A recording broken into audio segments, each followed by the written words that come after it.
સુરતમાં માથાભારે ઈસમો દ્વારા અવારનવાર હુમલાની ઘટનાઓ બનતી રહે છે, ત્યારે પાલ વિસ્તારમાં આવેલી એક હોટલમાં ઘૂસીને બે ઈસમોએ હુમલો કર્યો હતો. ઘાતક હથિયાર સાથે આવેલા શખ્સોએ મારામારી કરી હતી.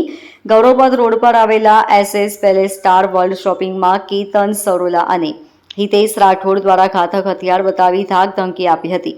જીલ પાનસેરિયા પર હુમલો થયો હતો. જીલ પાનસેરિયા હોટેલના રિસેપ્શન કાઉન્ટર પર બેઠો હતો, ત્યારે કેતન અને હિતેશ આવીને કહેવા લાગ્યા કે કેમ બહુ હવા આવી ગઈ છે, અમારો ફોન શા માટે નથી ઉપાડતો, આવું કહી હુમલો કર્યો હતો.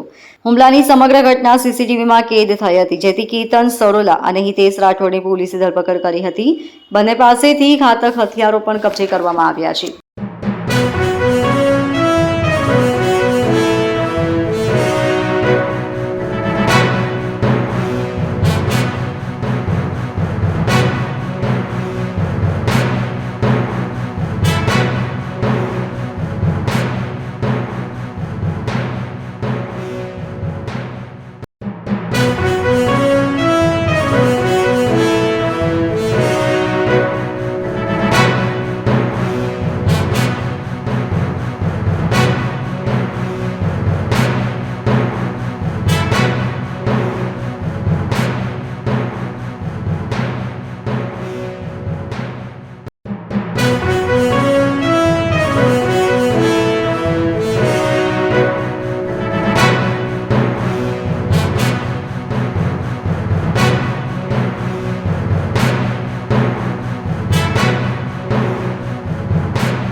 Bureau report LK star news, Surat.